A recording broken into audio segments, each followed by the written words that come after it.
2.5-hour phone call between US President Donald Trump and Russian President Vladimir Putin resulted in a halt on attacks in Ukraine on energy infrastructure, both Russian energy infrastructure as well as Ukrainian energy matrix. But there is no immediate commitment to a full-fledged 30-day ceasefire as the American officials and the Ukrainian officials had agreed to in Jeddah, Saudi Arabia last week. Ukrainian President Volodymyr Zelensky is expected to speak with President Donald Trump sometime in the next few hours to try and end this impasse. But the big question is, after 2.5 hours of that phone call, all that the United States and Donald Trump managed to extract from Vladimir Putin was a very mild concession on no attacks on energy infrastructure. Putin did not agree to the 30-day ceasefire that was unilaterally agreed upon by the Americans and by the Ukrainians, but Putin did not bite. So the question is, did Donald Trump underestimate Putin? And did he overplay his own hand? IT Code. Russian President Vladimir Putin agreed for the very first time on Tuesday to a limited ceasefire that would stop the strikes on energy infrastructure in Ukraine. In a 2.5-hour phone call that he had with US President Donald Trump, the Russian leader, though, declined, at least not for now, to a broader 30-day halt in the fighting, which both the American and Ukrainian officials had proposed.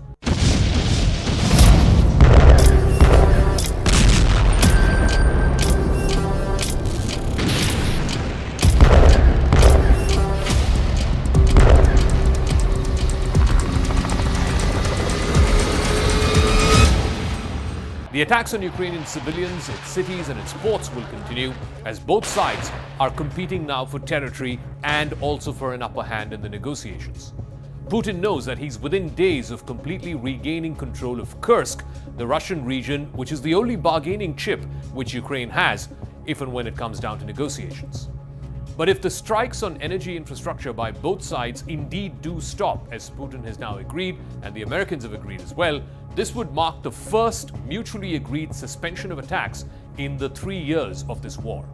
The White House has characterized this as a first step towards a broader peace. We are on the 10th yard line of peace, and we've never been closer to a peace deal than we are in this moment. And the president, as you know, is determined to get one done. Privately, though, some administration officials acknowledge that Mr. Putin seems to be stalling.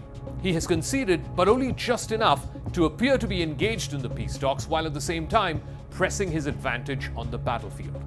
A ceasefire for energy targets would benefit Ukraine, no doubt about it. It has struggled for years with Russia's repeated attacks on Ukraine's energy grid, but it would also come as a big relief to the Kremlin, because Ukraine too has been conducting extensive strikes on Russian oil and gas facilities, many of them deep inside the Russian heartland, and that has jeopardized Moscow's most crucial stream of state revenues.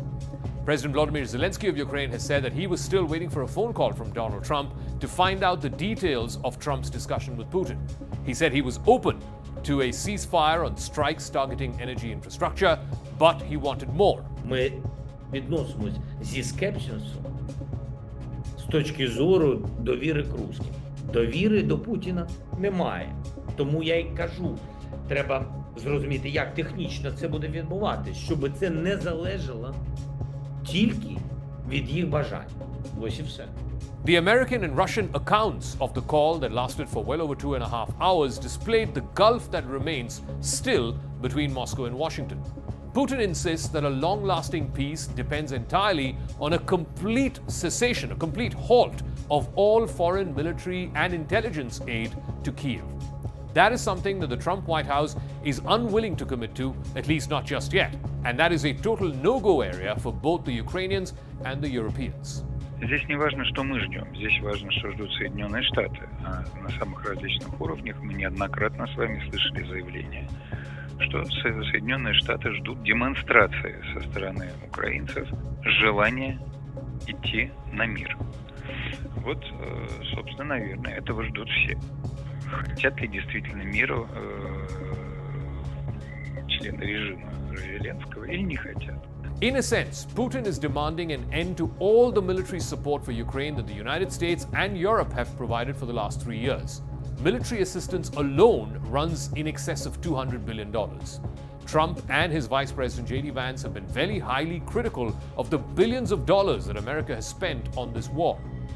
But the result of the 2.5-hour phone call between Putin and Trump seemed to fall well short of what Trump had been hoping for.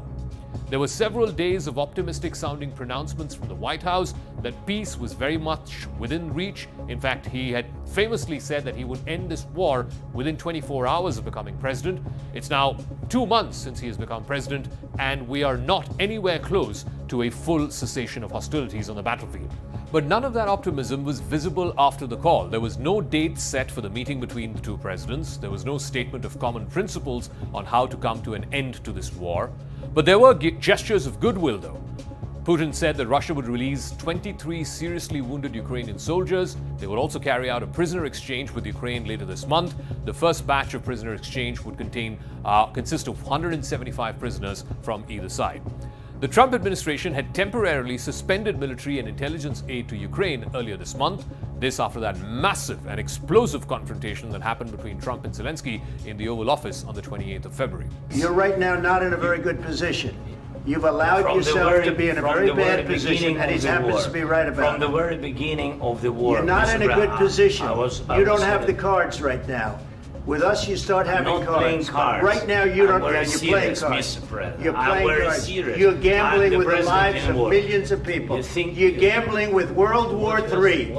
Washington then subsequently restored the flow of military aid and intelligence sharing after US and Ukrainian officials met in Saudi Arabia last week. They agreed to a comprehensive 30-day ceasefire proposal. The Trump administration then brought that proposal to Moscow. But Putin did not bite, and Trump clearly overplayed his hand. Putin raised the issue of ensuring effective control to implement the ceasefire across a very lengthy battlefront, which is more than 700 miles long. The Russian leader has also said that Ukraine would need to pause all military personnel mobilization and rearmament. That's a condition that Ukraine has said it will not accept. In recent days, senior Ukrainian officials have described that they've got 3 red lines going into the negotiations. Kyiv will never formally accept Russian sovereignty over occupied Ukrainian territory. They will never agree to a neutral status for Ukraine or agree to reduce the size of its armed forces. The Ukrainians were also insistent that they must obtain security guarantees as part of any settlement. None of this seems to have been agreed to in the 2.5-hour-long conversation between Trump and Putin. Peace in Ukraine remains just as elusive as ever.